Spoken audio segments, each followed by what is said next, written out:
to a story. Can you believe that? Well, I'm sorry we have to start the story off with such a terrible event as a mother and father being swallowed up by an escaped rhinoceros. But I just had to tell you, it's because of this event that the story happened. You see, life was really great for our hero, James Henry Trotter, until this happened to his parents. Now, well, he was sent away till he was 2 ounce on Sponge and on Spiker. I'm sorry to point out, but I must, that they were both really horrible people. Selfish and lazy and cruel. And right from the beginning, they started beating poor James for almost no reason at all. They never called him by his real name, but always referred to him as, "You miserable creature," or "You disgusting little beast," or "You filthy nuisance." They certainly never gave him any toys to play with, or any picture books to look at or read. His room was as bare as a prison cell. They lived on Sponge, on Spiker, and all James as well, in a queer, ramshackle house on top of a high hill in the south of England. The hill was so high that from almost anywhere in the garden, James could look and see for miles and miles across a marvelous landscape of woods and fields. And, on a clear day, if he looked in the right direction, You could see a tiny gray dot off on the horizon, which was the house that he used to live in, with his beloved mother and father. and just beyond that, there was the sea itself, a long, thin streak of blackish blue, like a line of ink underneath the rim of the sky. But then, there came a morning when something rather peculiar happened. It all started on a blazing hot day in the middle of summer. And Sponge and Spiker and James were out in the garden. James had been put to work, as usual. This time he was chopping wood for the kitchen stove. And Sponge and Spiker were sitting comfortably in deck chairs, sipping tall glasses of fizzy lemonade, and watching him to make sure he didn't stop work for one moment. Let's take a closer look what's happening.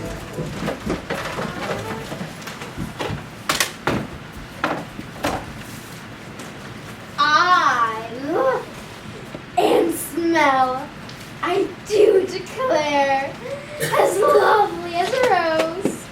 Just feast your eyes upon my face, observe my shapely nose, behold my heavenly silky locks, and if I take off both of my socks, you'll see my dainty toes. But don't forget, my oh dear Sponge, how much your tummy shows. Why, Sponge, you're red. Go soak your head. My sweet, you cannot win. Behold my gorgeous curvy shape, my teeth, my charming grin. Oh, beauteous me, how I adore my radiant looks. And please ignore the pimple on my chin.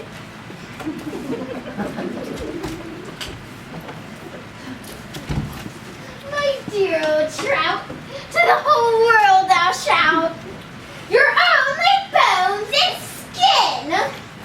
Such loveliness as I possess can only truly shine in Hollywood. I do declare, oh, wouldn't that be fine? I'd capture all the nation's hearts. They give me all the leading parts. The stars would all resign. And I think you make without a mistake a lovely Frankenstein. Oh. What is the matter with you? King on Spiker, I feel as if I'm going to faint. Stop that immediately and get on with your work, you nasty little beast! Naughty Spiker, couldn't we all, please, just for once, go down to the seaside on a bus?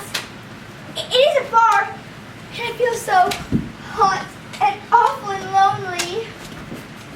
Why, you lazy good-for-nothing brute, beat him! I certainly will! Oh, I shall beat you later on in the day when I don't feel so hot. And now get out of my sight, you disgusting little beast, and give me some peace. It was at this moment that the first thing, the rather peculiar thing, happened to James.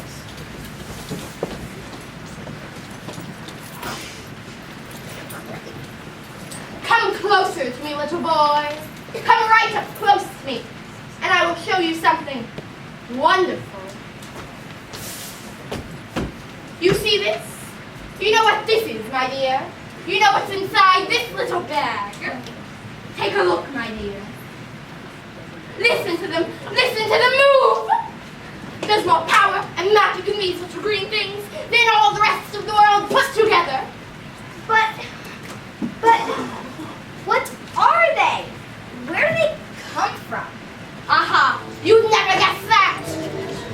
Crocodile tongues! 1,000 long, slimy crocodile tongues boiled in the skull of a dead witch for 20 days and nights with the eyeballs of a lizard and in the fingers of a young monkey, the gizzard of a pig, the beak of a green parrot, the juice of a porcupine, and 3 spoonfuls of sugar. Stew for another week, and then let the moon do the rest. Here, you take it. It's yours. Now, all you've got to do is this. Take a large jug of water and pour all the little green things into it. Then, very slowly, one by one, add 10 hairs from your own head. That sets it off. In a couple of minutes, the water will begin to froth and bubble furiously. And as soon as that happens, my dear, you must drink it all down, the whole jugful, in one gulp. And then, my dear, you will feel it churning and boiling in your stomach, and steam will start coming out of your mouth. And then, my dear, marvelous things will start happening to you. Fabulous, unbelievable things. And you will never be miserable again in your life. Because you are miserable, aren't you? You needn't tell me. I know all about it. Now, off you go and do exactly as I say. Don't let those little green things in there get away from you. Because if they do escape, they will be working their magic upon somebody else instead of upon you. Whoever they meet first, be it bug, insect, animal, or tree, that is who will get the full power of their magic. So hold the bag tight. Off you go. Hurry up! Now's the time! Don't wait! Hurry!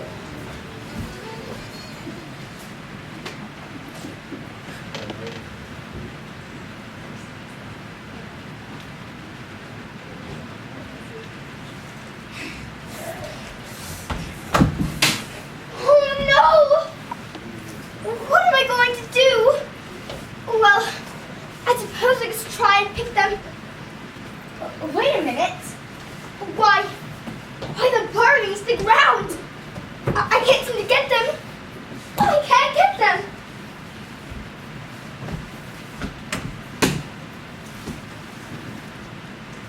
They're gone. They're all gone.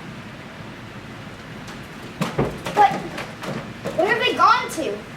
There's nothing down there except the old peach tree and a whole lot of earthworms, centipedes, and other kinds of insects. Get him at once, you lazy little beast. Get back over there immediately and finish chopping up those logs. Why don't we lower the boy down the well? Get a bucket and leave him there for the night. That ought to teach him not to laze about like this the whole day long. That is a very good idea, my dear Spudge. But let's make him finish chopping up the wood first. Be off with you at once, you hideous brat, and do some work. What? Sponge, come here at once and look at this. Act what? A peach, right up here on the highest branch. Can't you see it? You're teasing me, Spiker. You're making my mouth water on purpose when there's nothing to put in it. Why, that tree's never even had a blossom on it, let alone a peach. There's one on it now, Sponge. You look for yourself. Very funny. Ha, ha, ha.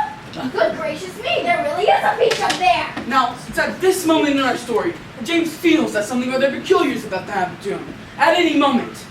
Hey you! Come over here at once and climb up this tree. I wish you'd pick that peach up there. On the highest branch. Can't you see? Yes, only Sponge, I can see it. And don't you dare eat any of it yourself. Your Aunt Spiker and I are going to have it between us. Right here and now. Half each. Well, be on with you. Up you go. Stop. Hold everything. Look, Sponge. Look. What is the matter with you? It is growing. It's getting bigger and bigger. What is? The peach, of course. But my dear Spiker, that's perfectly ridiculous. That's impossible. That's No, the kid.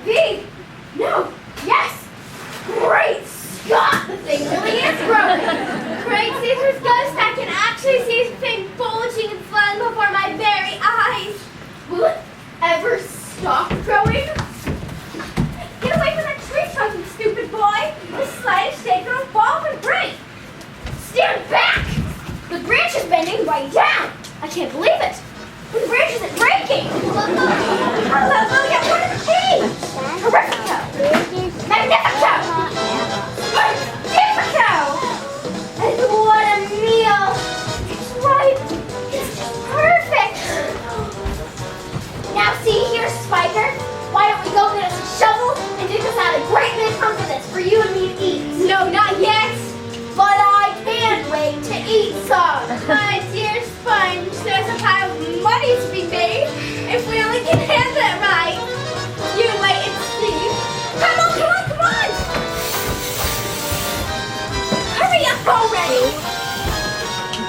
The news that a beach, almost as big as a house, had suddenly appeared in someone's garden, spread like a wildfire across the countryside. The next day, a stream of people came scrambling up the steep hill to gaze upon this marvel. And Sponge and Spiker had called in carpenters, had them build a strong fence around the beach to save it from the ground. At the same time, these two crafty women stationed themselves in front of the fence with a large bunch of tickets and started charging everyone for coming in. The whole place was seething with the mass of men, women, and children, all pushing and shoving just to get a glimpse of the miraculous fruit. Helicopters were landed like wasps all over the side of the hill. Out of them were seen some cameramen, newspaper reporters, and men from the television companies. But while all of this excitement was going on inside, boy James was so to stay locked up in his bedroom, peeping through the bars of the windows at the crowds below.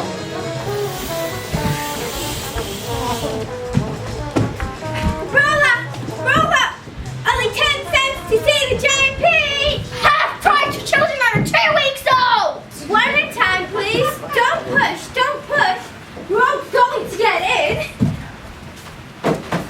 Hey, you! Come back here! You haven't paid! It'll cost you double if you bring in a camera. All right. We don't care.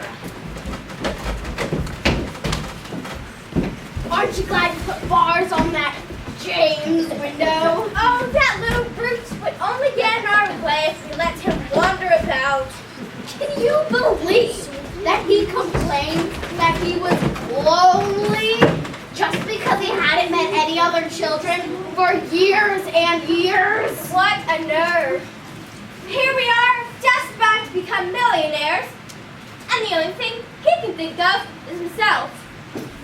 Gee, everybody's gone home. I guess we should close up for the night, Spiker. Maybe you're right, Sponge. We'll get that beast to clean up the mess out here. He'll probably want something to eat, since he hasn't had anything all day. Well, he'd better not ask. We're too busy to make food. We have to count our money. I'd better call him to make sure the worm isn't asleep. Creep, Rat, wake up, twerp. We have something for you to do immediately.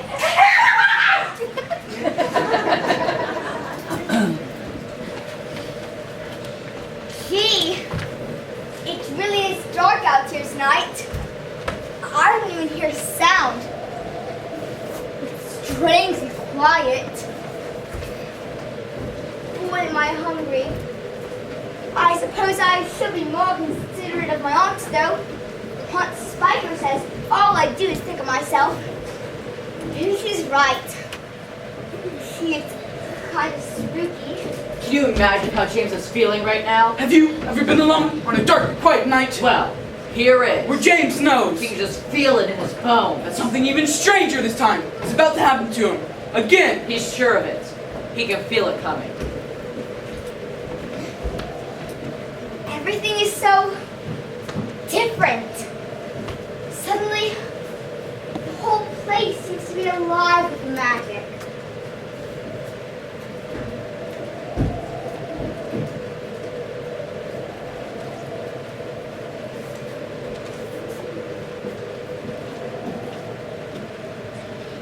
Wow.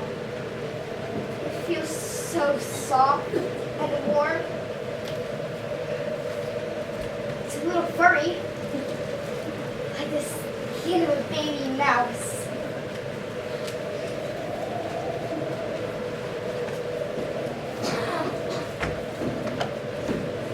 What's that? I don't believe it. But there's a hole in the side. It's quite a large hole. The sort of thing an animal about the size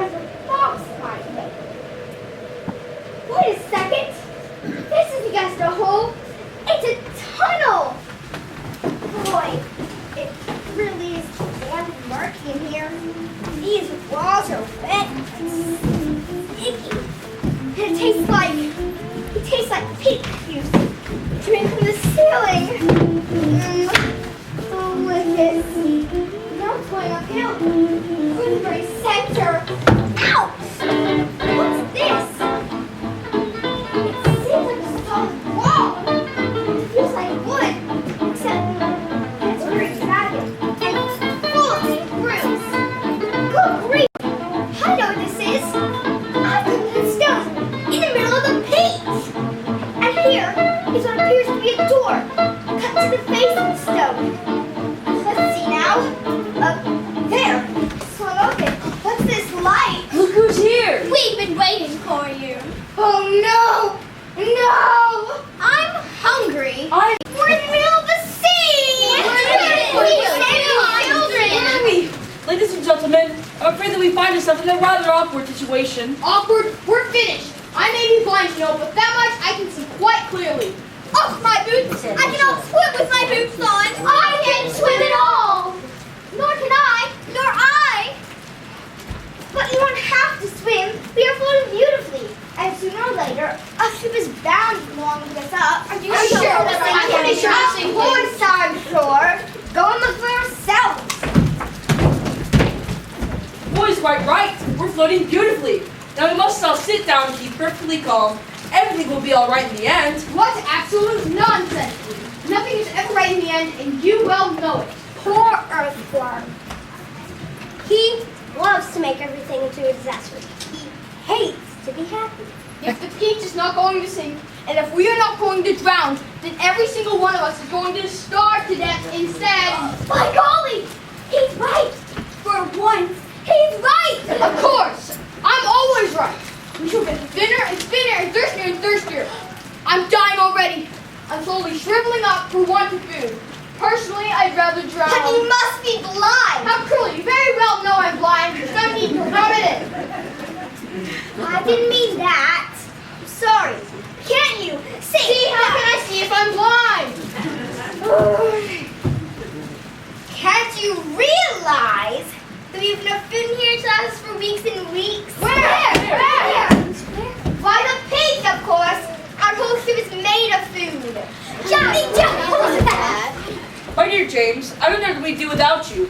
You are so clever. You must be crazy.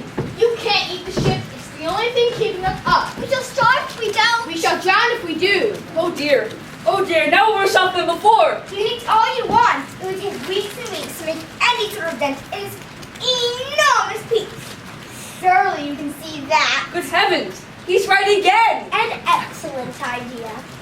What are you looking so worried about, Earthworm? What's the problem? The problem is that there is no problem. Delicious. Just fabulous! Oh my! You know, James, this peach even tastes better than the little green flies that live on the rose bushes. And flies were never as good as this. What a flavor! It's terrific! There's nothing like it. There never has been. And I should know, because I personally tasted all the finest foods in the world.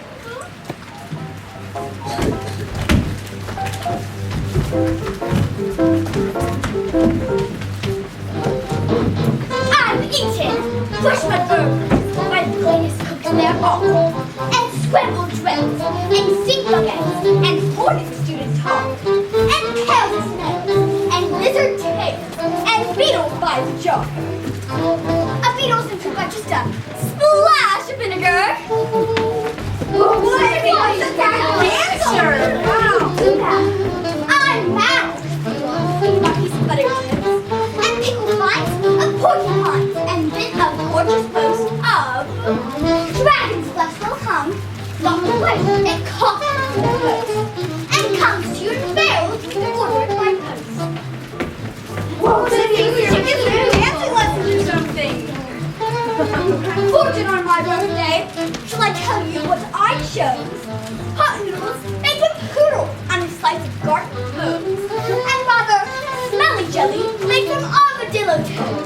The jelly is deliciously you have to hold your nose. Well, you're saying that's spectacular.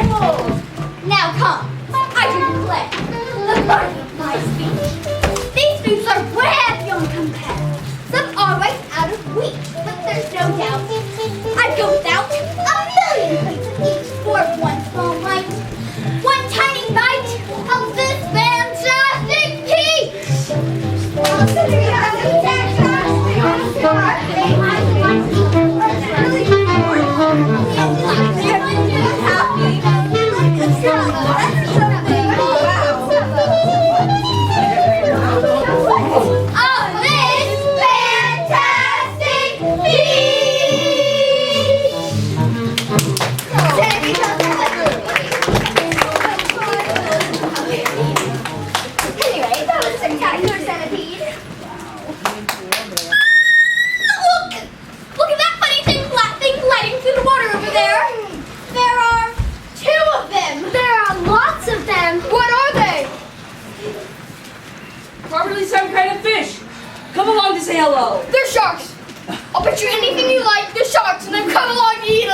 we do have. We have all you want. How? Where? The silkworm. Haven't you ever noticed the silkworm? He's still downstairs. Yes, he never moves. He just lies there sleeping all day. But we can easily wake him up and make him spin. And what about me, may I ask? I can spin it just as well as any silkworm. And what's more, I can spin patterns. Can you make one between you? As much as you want. And quickly? Of course, of course. Want to be strong? The strongest there is. Well, why, James? What are you going to do? I'm going to lift this peak clear out of water. You're mad. It's our only chance. Let him speak. Go on, James. Skyhooks, I suppose. Seagulls. The place is full of them. Look up there. I would take a long silk string and I would loop one end of it, or a seagull's neck. Then I would tie the other end of it to the peak. Then I would take another seagull and do the same thing. Then another, and another. How could it be seagulls have been noticing that he's up into the air and all of us as well? There is no sword to get seagulls. Look for yourself. We'll probably need 400, 500, maybe even 1,000. I don't know. As I simply keep on working up to the stem until we have enough to lift us. It's like balloons. Gives us enough balloons to hold. I mean, really enough. Then up he goes. And the seagull has far more lifting power than a balloon. Only we the time to do it. You're absolutely off your head. How on earth do you propose to get a loop of string around a seagull's neck? I suppose you're gonna fly up there yourself and catch it. The boy's done. Let him finish. Go on, James, how'd you do it? With bait. Bait? What sort of bait? With a worm, of course. Seagulls love worms, didn't you know that? And lucky for us, we're the biggest, fattest, juiciest You're gonna animals. stop right there. Go on, Go go on. on. The seagulls already spotted him. That's why there are so many of them circling around. But they dare come down and get to him while all the rest are just standing there. So this is what. Stop. I won't do it. I refuse.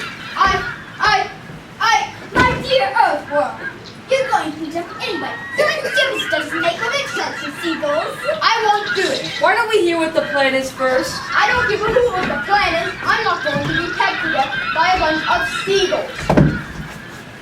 You will be immortal! I shall respect you for the rest of my life! But you don't have to use life. Now listen to me. This is what we'll do. Why, it's absolutely brilliant! Oh, I shall be pecked to death! Of course you will. I will. I know I will. And I won't even be able to see them coming because I have no eyes at all. I won't let them touch you. I promise I won't. We've got to hurry. Look down there. After stations, jump to it. There's only a moment to lose. All hands on deck. Listen, my word, James. You will leave your mind up here. Oh, and you, Centipede. Get that silkworm to work at once. Tell him to spin as he's never spun before. And you two, Spider, hurry on down and start spinning.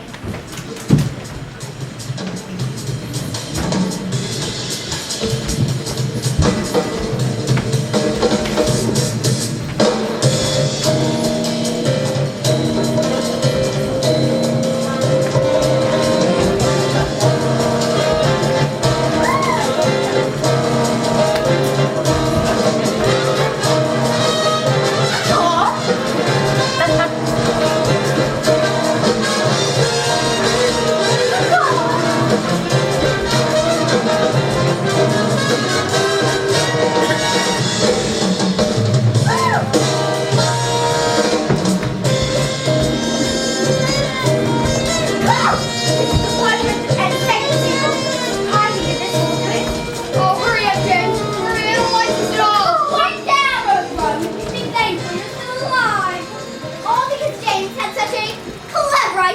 Yes, I marvel at him. Just think. Capturing seagulls by using bait? Yes, it's a splendid idea. Not if you're bait. It's working! I can feel us lifting. Come on up, everyone. It's working. It's working. Oh, I can hear us lifting. Beautiful. It's red trouble. With the clouds. Oh, yes. What a marvelous feeling. I I'm not hurt. You're very brave. Goodbye, shark. Oh boy, this is the way to travel. Hi, you can almost see forever from up here. How can you see? Oh look, there's a ship below us. It looks like a big one. It's got 3 funnels. You can even see the people on the decks. Let's wave to them. Do you think they can see us? What an adventure! Can you believe it? Wow. Now, neither James nor any of the others know it.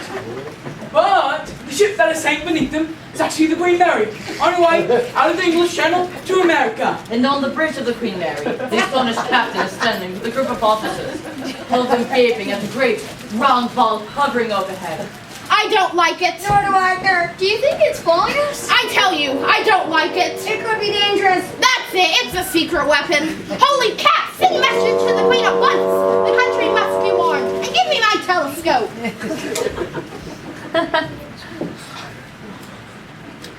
There are birds everywhere. The whole sky is teeming with them. What in the world are they doing? And wait a second. There are people up there. I can see them moving. And there's do I have this darn thing focused properly? It looks like a little boy in short trousers. Yes, I can distinctly see a little boy in short trousers standing up there. And there's a sort of giant ladybug. Just a minute, Captain. And a colossal green grasshopper. Captain, please. And a mammoth spider. Oh dear, he's found the whiskey again. And a simply enormous centipede. Hold it, Starker. Captain's not well. Get help quickly. But look, it's just a picture of next to us. Never mind that. The captain has flipped his lid. He's popped his cork. I'm the captain now. Get him off the bridge. Take him below. Stick! Stick!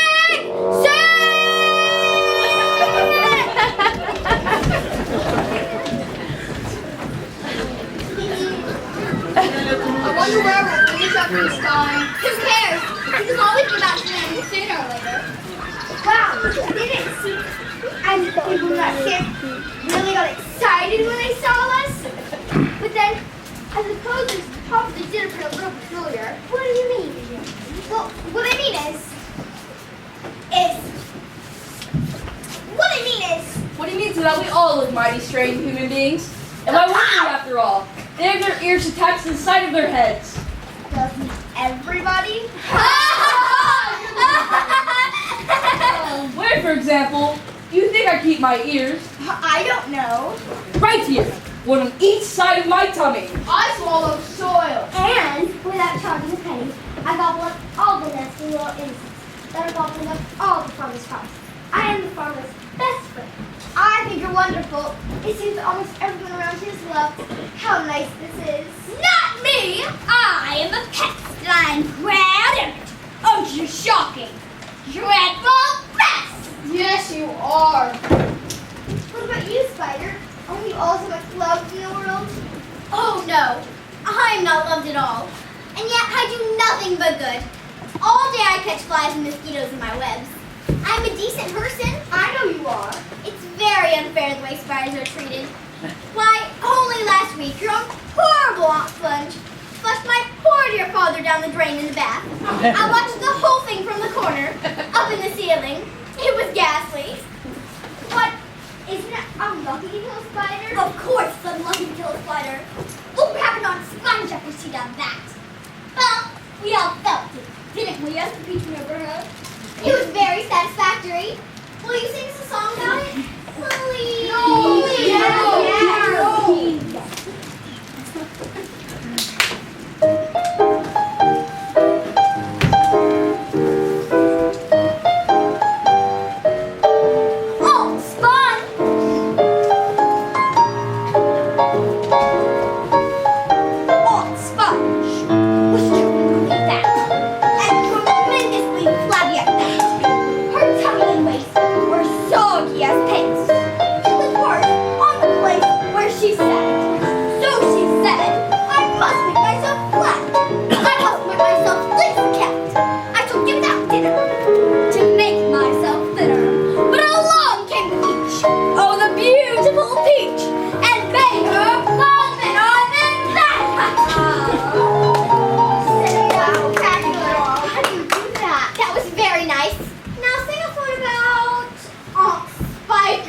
With pleasure. Oh, Spiker. Oh, Spiker. Was thin as a fire and dry as a bone only dryer. She was so long and thin, if you carried her in, you could use her for poking the fire. I must do something quickly, she frowned. I want fat, I want pound upon pound. I must eat lots and lots of marshmallows and chocolates until I start bulging out all around. Ah, yes, she announced. I've sworn that I'll alter my figure by dawn. Cried the beast nigger. I'll alter your figure. And I'll try a little line. Very nice, and if you don't, spectacular. It's getting colder and darker. Why don't we all go down below and keep warm until tomorrow morning? No, I think that would be very unwise. It'll be safe if we all stay up here and keep watch of the night. And if anything happens, we shall be ready for it.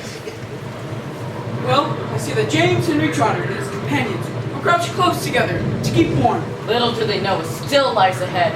Oh dear, scares even me. Well, anyway, to get on with the story, there's not a sound anywhere. Just listen how quiet it is. The giant peach sways softly from side to side. Quietly, gently. Not at all like airplanes that soar through the sky, trying to get a promotion, secretly looking up the great cloud mountains back into the cover of the clouds. That is why people who travel in airplanes never see anything. The peach. Ah, yes, the peach makes no noise at all as it floats along. Wait, shh, be quiet. I think I hear something. Ah, there, over there, do you see them? And I think our travelers are about to any second. James, look! What are those things? Oh, I don't like this at all. Don't let them hear you. They must be cloud men. I'm glad I'm blind and can't see, or I'd probably scream. I hope they don't turn around and see us. But what are they doing? It seems as if they're raking out and grabbing handfuls of cloud, rolling them in their fingers, and then turning them into large white marbles. There's a huge pile of marbles. That's ridiculous. There's nothing to be afraid of here. Listen, they're singing something. And they're shoveling the marble-like things over the side of the cloud into space. Down they go! Hail and snow! Freezes and sneezes and noses will blow! It's hailstones! They've made hailstones! And now they're showering them down on the people in the world below. They're probably practicing for winter. That's ridiculous! This is summertime. We don't have hailstones in the summertime. I don't believe! Don't let them hear you! Stop, Centipede, for heaven's sakes! Don't make so much noise! Those imbeciles couldn't hear anything. There is Devin's doorknobs. You watch. Idiot! They have two pokes on your head! What are you doing over there, dummy? Now you've done it, you loathsome pest! I'm not fighting to them. Look out, quickly, little buttons that they're doing hailstones down us! Ow! Ow! Stop! Stop! Stop! Quickly down the tunnel or we'll all be wiped out! We are cloudmen! Down you'll go! Feel our hail will fiercely throw! I'm a rat! I'm ripped all over! We serve you right. We are cloud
dog all of a sudden. I wonder why. High seagulls like this place any better than we do. I imagine they want to get out of here as soon as they can.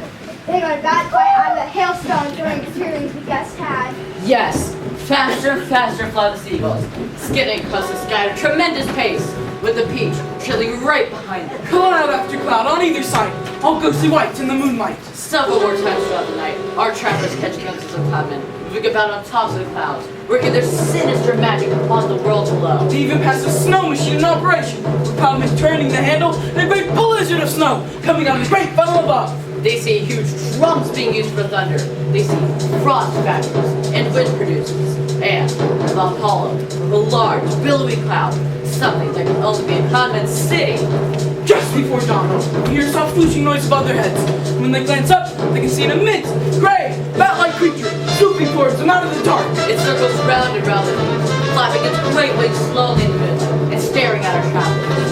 Then it utters a series of long, high cries and flies off again into the night. How terrifying! They sit motionless. Fearfully, they sit in silence, waiting for the sun. And watching it as it comes up over the rim of the horizon for a new day. Look! There's land below! Hooray! Yeah, that's right! It looks like streets and houses! But how enormous it all is! But what tremendous tall buildings! I've never seen anything like them in England. This couldn't possibly be England. Then, where is it? You know what those buildings are? Those are skyscrapers. This was in America! And now, my friends, we can cross the Atlantic Ocean overnight! You don't mean it! It's incredible! It's unbelievable! It's not possible! Oh, I've always dreamed of going to America. I went once. So here's what I'm friend. The thing we gotta think about is how on earth we're gonna get back down to Earth. Ask James. I don't need that. They so really difficult. All we'll have to do is collect a few seagulls. Not too many, mind you. Just enough so the others can't quite keep us in the air. So we don't go down slowly and carefully. Set people right through each one of the strings for us, one at a time. I forgot to polish my boots! Everyone must help me polish my boots before we arrive! Oh, for heaven's sake! Let's not all that nonsense, man. What was that? It looks like a plane! It came through near that cloud there. Wait, oh no!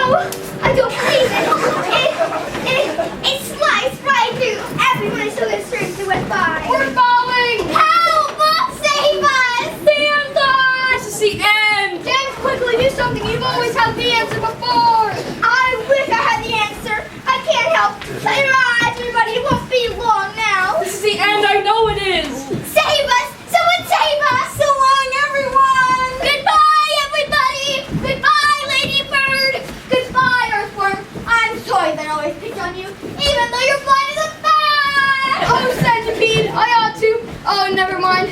I'm positive you aren't all that bad. We are lost forever! We're dead! We've had it! Goodbye. Thank you all for being my friends.